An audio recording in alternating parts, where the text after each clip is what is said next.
So flowing from the death of Legon City's goalkeeper Sylvester Saki, painful exit from this world under very bizarre circumstances, and also the media reports of another goalkeeper of Legon City's who has been bedridden, talking about William Eso.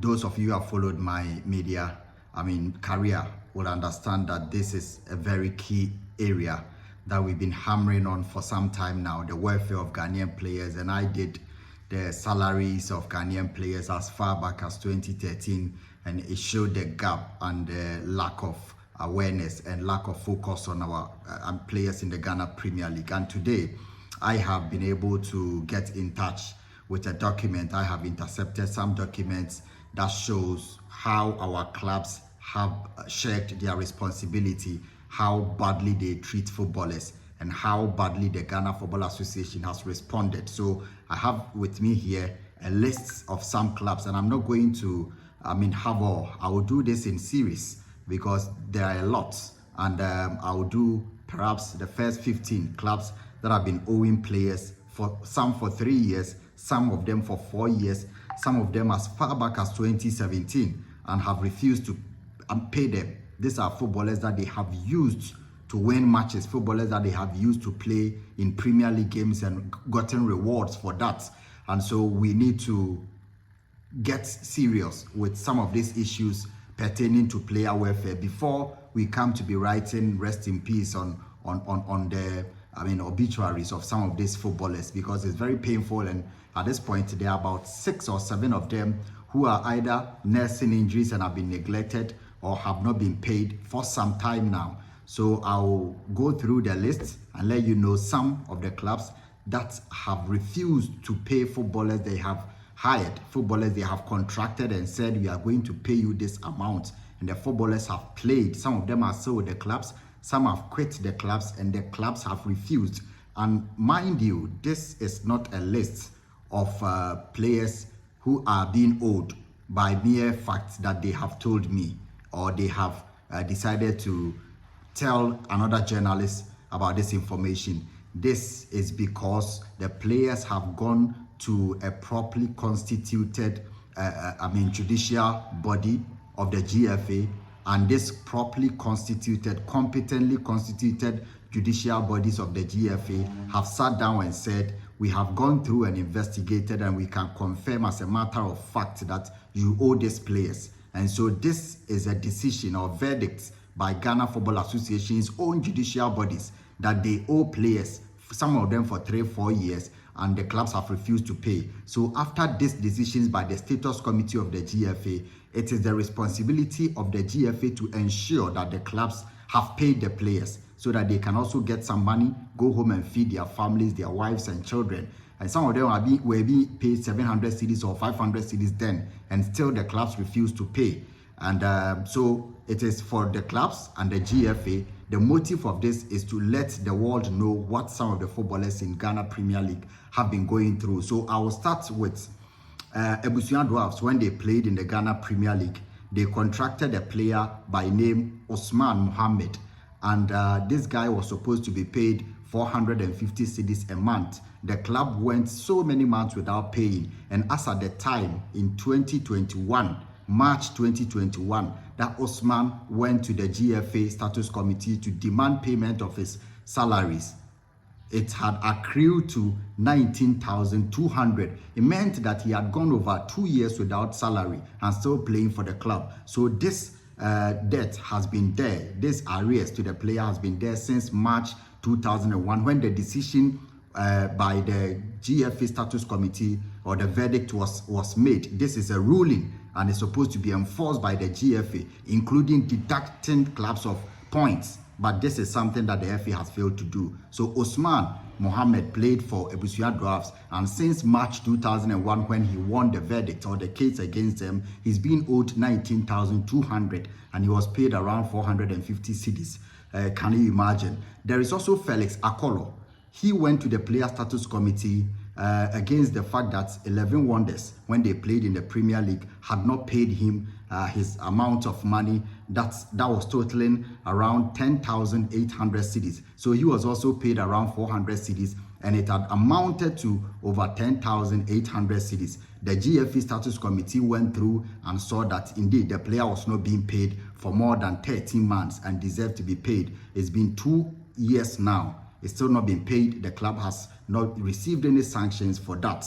Francis Noe played for Legon Cities. Legon Cities have been under, the news in a very negative sense, because the two goalkeepers who are in the spotlight now all played or play for the club. So Francis Noe played for Legon Cities, and he's been owed an amount of 26,000. The decision was taken last year. He's still not been paid, and the GFA has failed to enforce the payment or sanction or have some punitive measures against Legon Cities. That is the reason why they continue to do that. Bismarck-upon played for Karela. Bismarck-upon went to the GFA for over 17 months. The money has not been paid. He's owed an amount totaling 50,000 cedis. Bismarck-upon is still home. He's not been paid, and he's a professional footballer who played for the club. The club used his services, his sweat. He went home without money, 50,000 cedis. The GFA has failed to act after the GFA's own body said he's been owed an amount of 50,000. I go to Abbas Mohammed, played for Aduana Stars, left the club. He's been owed 38,000 cedis. 38,000 cedis. This was, the verdict from a properly constituted Ghana Football Association body, and the FA has failed to also act on this. I move on from Abbas Mohammed, then I go to Lukman Mohammed, who also played for RTU, and Lukman Mohammed is being owed 11,600. He was being paid around 550 cedis a month, and that was not even paid. So at this point, Osman has also gone to the GFA and said that his entitlement of that is supposed to be paid. From Abbas Mohammed and Osman Mohammed, Isaac Badu Bibiani Gold Stars is owed 12,600 cedis. Isaac Badu of Bibiani Gold Stars is also owed an amount of Isaac Badu 12,600 cedis. Bibiani Gold Stars are still in the league. They have refused to pay, and they will compete in the current Ghana Premier League season. Lord Bauer Mate played for Elmina Sharks. He was the goalkeeper before moving to Dreams FC. Lord Bauer played for Elmina Sharks. He's been owed 4,500 cedis, and that amount is yet to be paid despite winning the decision against the club Elmina Sharks. Michel Otu played for Legon Cities, another Legon Cities issue. Michel Otu played for Legon Cities. He's been owed an amount of 37,500. 37,500. He won the decision. The club has refused to pay. The club will still compete in the current Ghana Premier League season because no efforts by the GFA, despite investigations and a properly constituted body saying that he's been owed an amount of 37,500. Vincent Edu Jemfi, also of Legon Cities. Vincent Edu Jemfi, Legon Cities owe this guy an amount of 32,500. 32,500. That's not been paid, and he's also won his decision against Legon Cities. It is for the GFA to take proper measures to ensure that Legon Cities either pays amount or suffers the punishment that has been prescribed for an offense of this nature. Let me move to Ferdinand Sabi, goalkeeper for Kotoku Royals, who have been relegated. He's also been owed an amount of 16,300. 16,300. Moved from Wafa to join Kotoku Royals. He was not paid for more than 12 months, and he's gone to the GFA a judicial body, won the case, and 16,300 that's supposed to be paid to him by Kotoku Royals has not been paid.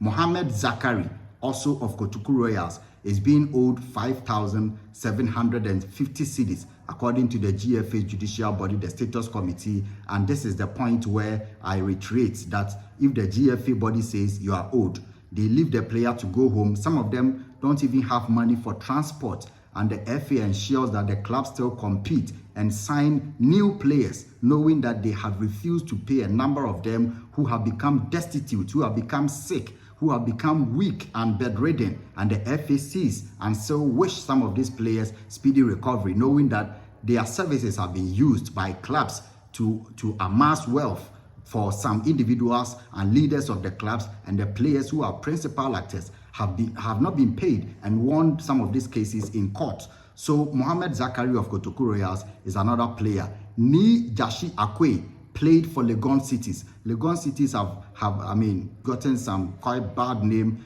with respect to these decisions. Ni Jashi Akwe played for Legon Cities. He is also being owed, according to the GFA, 62,500, and that is more than 1 year ago. The money has not been paid.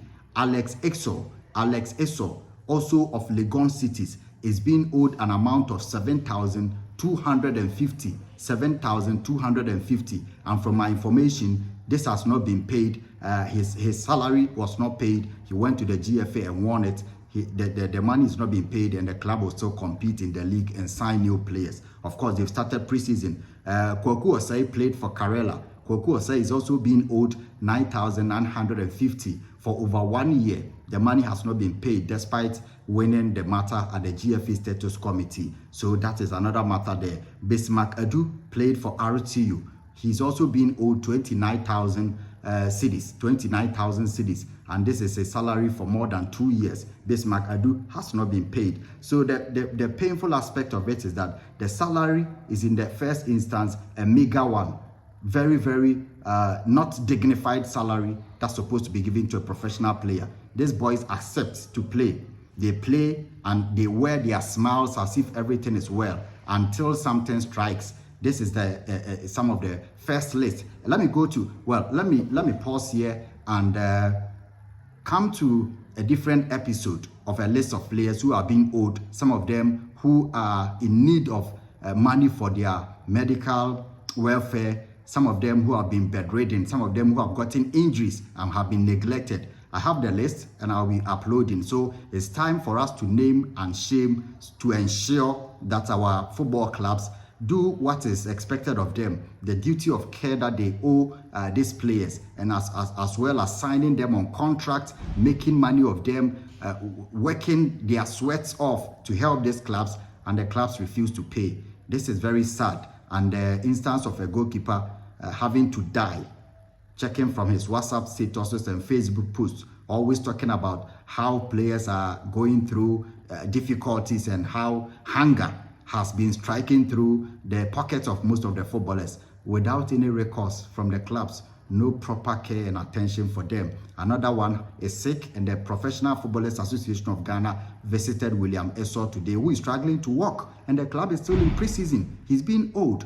So I have a list of them. Let me also emphasize that this list is only about players who have mastered courage and gone to courts, let's say a court of a competent jurisdiction, to tell them that they are being owed.